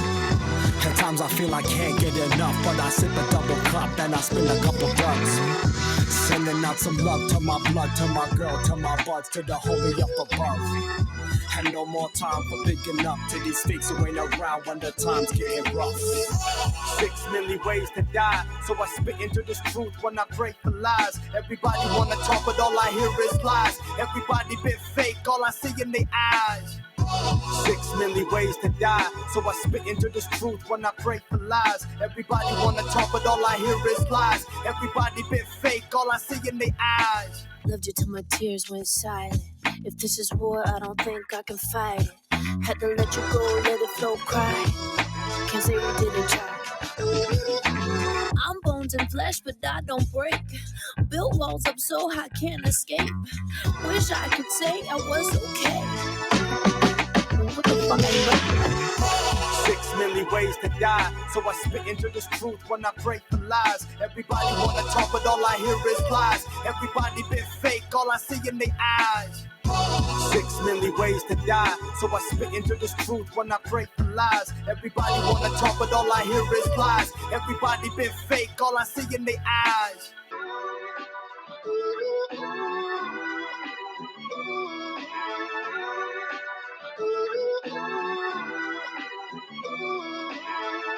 So I be spitting lies. I be talking lies. And we be getting high. Just enough lies, trying to make it right. That's a rap, man. Enough of them facts, man. A slap to the face. Reality's back, hand. I'm trying to keep it real and keep my stacks, fam. But Ants is killing for a rack, rapping in a trash can. Like what you saying, dog, you need to backtrack. It's how you claim to be a rapper if you can't rap, fam. No, for real. How the fuck you claim to be a rapper? 6 million ways to die, so I spit into this truth when I break the lies. Everybody wanna talk, but all I hear is lies. Everybody been fake, all I see in their eyes. 6 million ways to die, so I spit into this truth when I break the lies. Everybody wanna talk, but all I hear is lies. Everybody been fake, all I see in their eyes.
We're back. We're going to talk Arsenal for the last 15 minutes or so.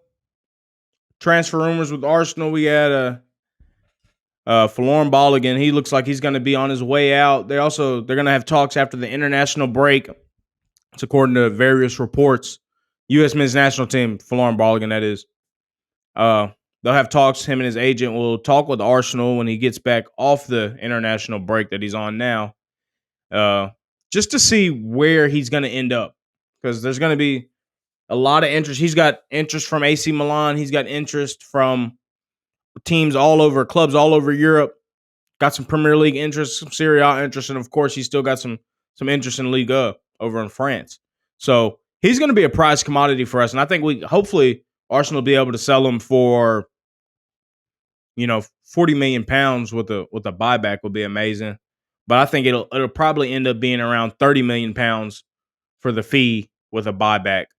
Hopefully we can have a buyback, and if we don't have a buyback, a hefty sell-on percentage for his next transfer that he probably will have. He's going to be an exceptional player. Arsenal just don't have the room for him, honestly. You've got Jesus at the striker role now. Martinelli eventually can transition to that role. And there's been rumors that we're getting Kai Havertz, the German from Chelsea, to be in that role and help facilitate things. So sort of a ball again. It's just the wrong place, or the right place, just wrong time, being at Arsenal at this time. Who else? We've got, the Declan Rice rumors from West Ham to Arsenal. They've sort of cooled a little bit. Those will probably, if I could guess, they'll probably come to a head when he returns off the international break. Transfers are sort of dying down now while these players are off for their international breaks, except for the Saudis who are coming in and buying all these fucking players. Chelsea done been able to offload Ziyech, Koulibaly, and Neves is also going to Saudi. And they have another player, Chelsea do, that are looking. Lukaku was possibly going to Saudi, but I think he just turned that down. So they're getting some good players over there. They'll have Ronaldo. They'll have Ruben Neves. They'll have Kalidou Kabayu. I can't even pronounce his name. Apologies. Hakim Ziyech, I think, is going to play with Ronaldo on his team, not his team, but the team he plays on over in Saudi Arabia. So they're getting some talent over there, and that might be something worth watching over there with all those players. It's sort of be like the Wild Wild West of the MLS when they had all these random guys just over here spread out all over the league. It's going to be fun to watch, to be honest. Anytime it's fun to watch guys like that are, long as, granted that they're taking it serious, of course, but as long as they're serious about the shape they're in and their game, they haven't just fell off a cliff. That's fun to watch when they're playing guys that are way below their level, to me at least. I like to see that shit when they're just out there just cooking. Love to see that type of shit. So the Saudi League might be worth watching. At least the first couple, the big games at the very minimum. But the route they're going looks like it'll be fun to watch. Other than that, transfer rumors with Arsenal, I think we got Romeo Lavia from Southampton to possibly replace Granit Xhaka, who's leaving and going to Bayer Leverkusen. That hasn't been, it's all but confirmed at this point. Also talks of Thomas Partey leaving Arsenal, maybe going to Serie A. Those broke motherfuckers out there probably ain't even going to be able to put in a good bid for Partey, but being able to get maybe $35 million for him, that could go to possibly the Caicedo fund, the Moises Caicedo from Brighton, being able to get him that would be an excellent bit of business if we're able to pull him, Rice, and Havertz off. I'd be very, very, very happy with that. And then from that point, we would just be able to try and find a market opportunity with getting a center back, a right center back, or a right back to give us some more depth defensively. Even though Caicedo could fill in those roles, and that could be the depth potentially. And I think Arteta might be able to swing that. But I think he'd still want a defender in there because at this point, Rob Holding's coming in to play right back or right center back if Saliba's out. And we saw how that turned out. He's a liability.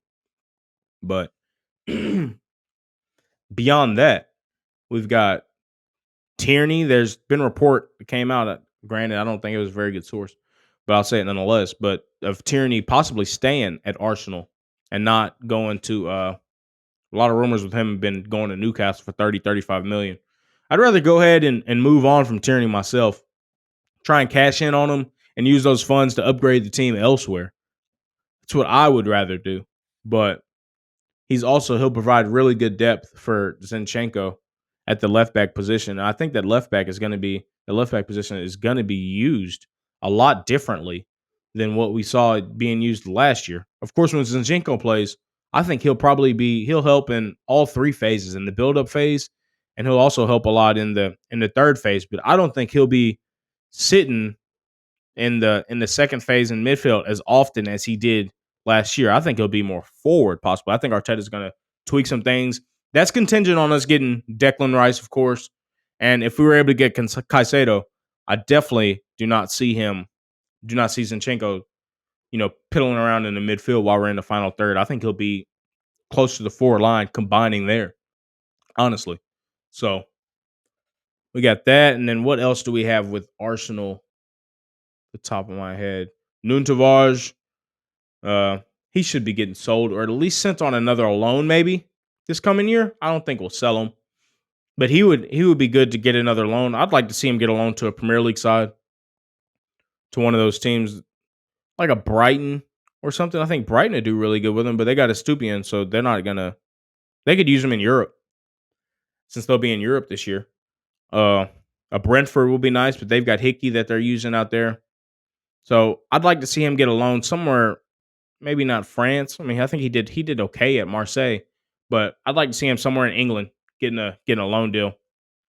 Sambi Lokonga's rumored to be on the way out, so I think we just need to cut our ties with him and try and if we can't make what we sold him at a little bit of a cut price because he just hasn't been able to cut it. I don't think he did. He didn't do terribly at Crystal Palace, but he's proven that he's not ready for Arsenal at this moment, especially where the project's going. And he doesn't fit us really. So he's more of an attacking. We try to force him into the 6. He's not a 6 at the moment. He could be later on in his career, but right now he's not a 6. He's more of a regista 8, a sort of sit back and deep line playmaker-ish 8. But we don't need that anymore. We don't play a double pivot. And we need from that 8, we need to get some attacking contribution, and he doesn't provide that. Willock would have been nice, but of course, the deal we got for Willock, you can't pass that up.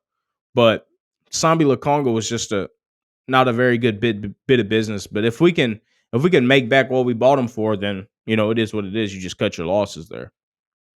Who else do we talk? Holding. If we can get a center back in to replace him, he needs to go. He's dead weight, and he's a liability. He's good in the locker room, but he's a liability on the field. So where this team's going, having Champions League, competing on 4 fronts on the Premier League, Champions League, Carabao Cup, and the FA Cup, Holding is only good enough for 2 of those competitions at best. He's not good enough to play in the Prem for us. Of course, he's good enough to play for some mid-table teams, of course. He's not good enough to be. I'm worried if he's starting in the Champions League. I'm really worried if he starts in the Carabao Cup or FA Cup. But those are sort of lower on the totem pole with trophies. But I don't know. I think it's time to move on from him. Also, if provided we can get a replacement for him, sort of a young right-footed center back that would maybe be able to be developed. There were rumors of Evan Ndicka, but it looks like he might be going from Frankfurt to Italy, to Roma.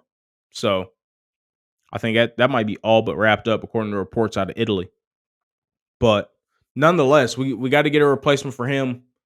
And I foresee one of Nketiah or Balogun actually going and being sold.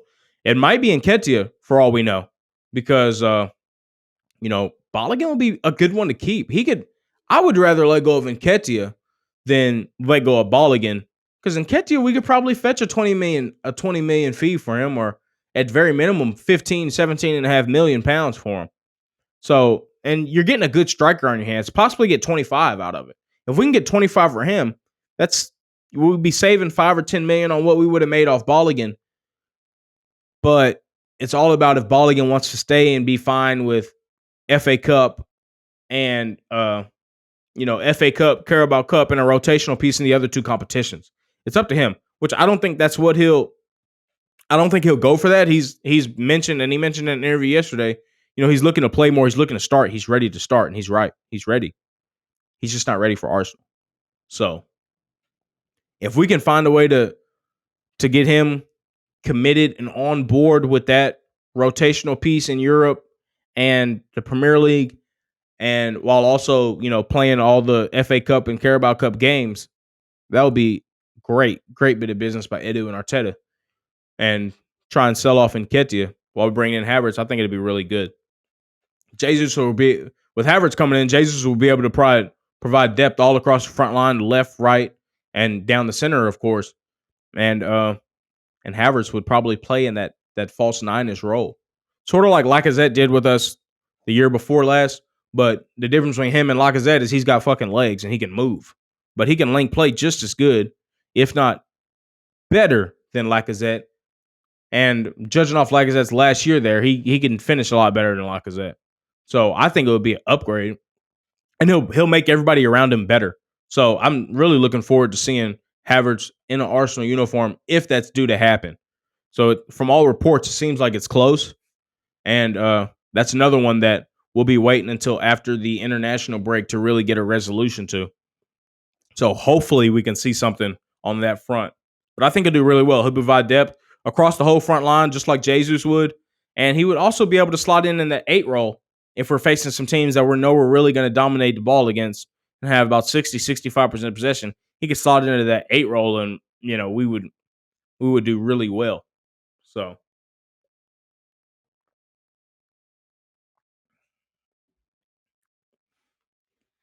what else on Arsenal that I could think of?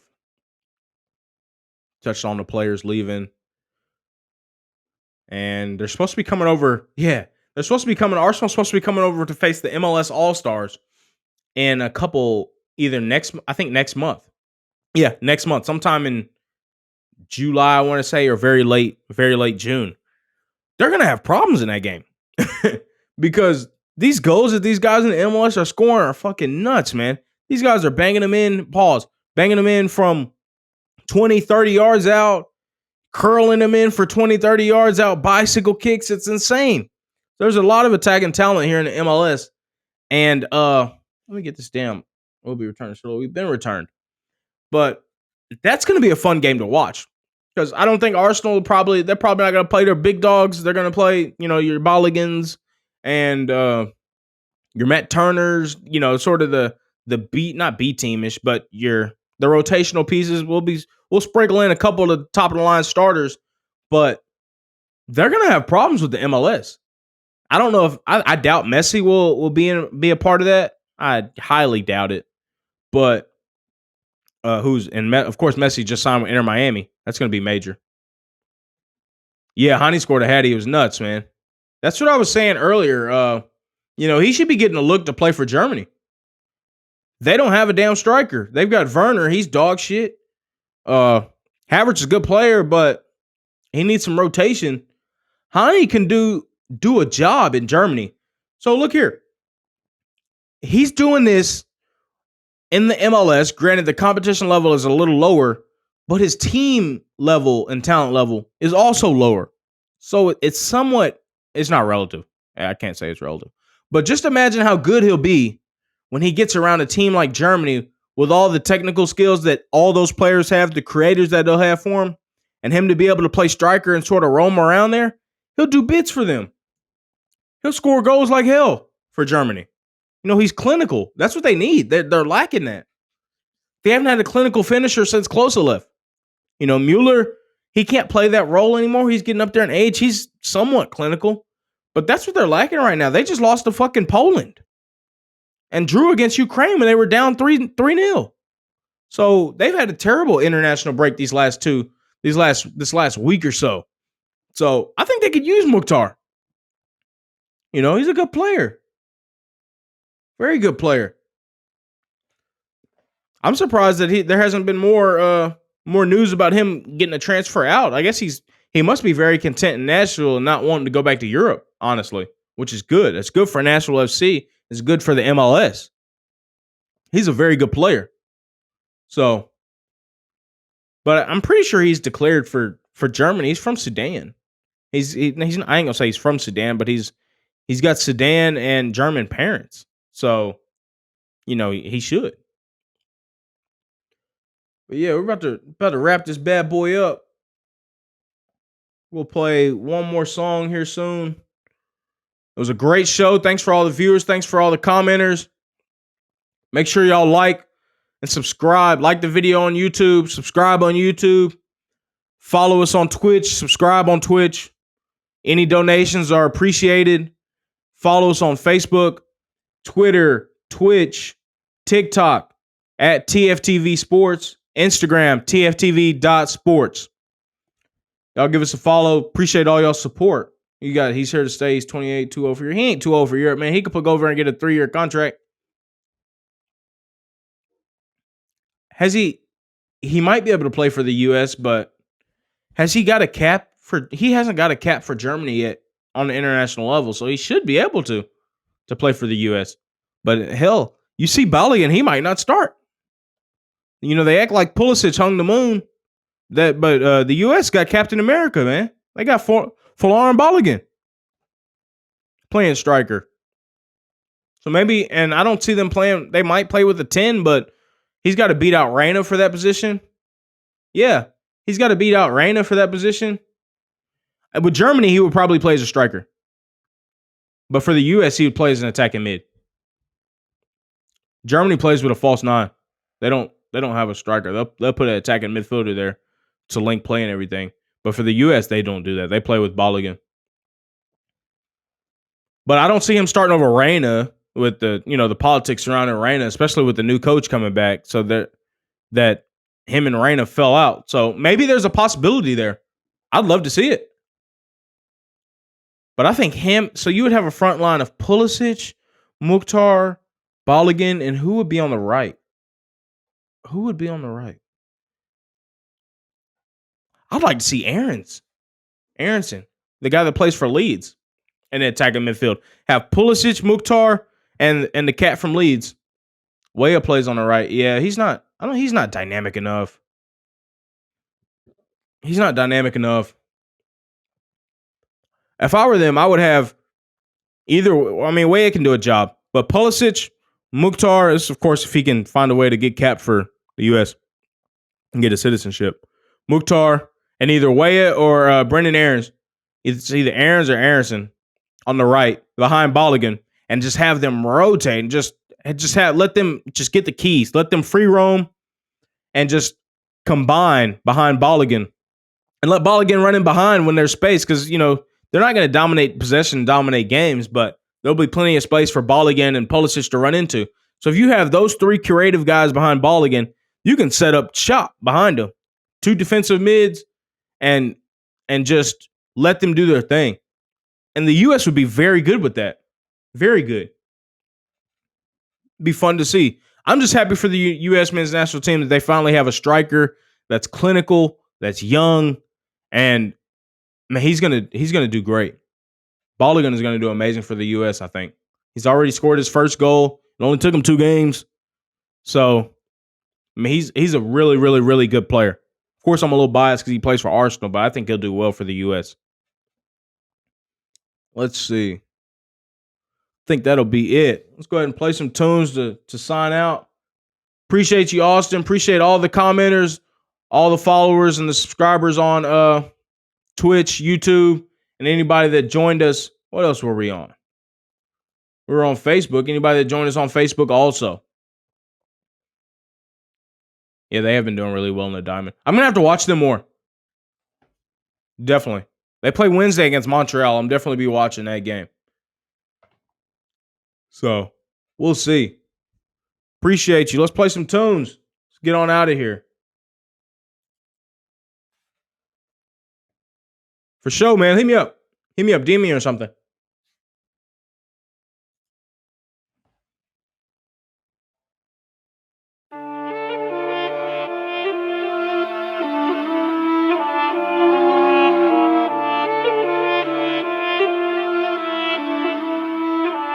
I love when the good news coming in on a day-to-day. Already know what's happening, I don't gotta shake the hay. Big moves, big stepper in the right direction. The trip continues, every W's a psychedelic.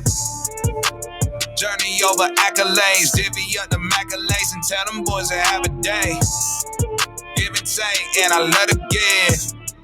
Give and take, and I love to see the bros hitting milestones. Gon' get your shine on, brighter than an iPhone screen. Anybody tryna take a piece of pie home, try a song, shape a stick or drop them like a pine cone. Conversations about the goals and the gold that I'm sitting on. All I hear is low ballin' digits if I listen to them. No need to counter if it's disrespect. Swam with sharks on how to bite my way out fishing nets. Yeah, I see the light at the end. All the juice got me swinging for the fans. Always look the life through a different lens. Sevens every time I put that lever. I love when the good news coming in on a day-to-day. Already know what's happening, I don't gotta shake the hay. Big moves, big stepper in the right direction. The trip continues, every W's a psychedelic. Journey over accolades, divvy up the accolades and tell them boys to have a day. Give and take, and I love to give. Give and take, and I love to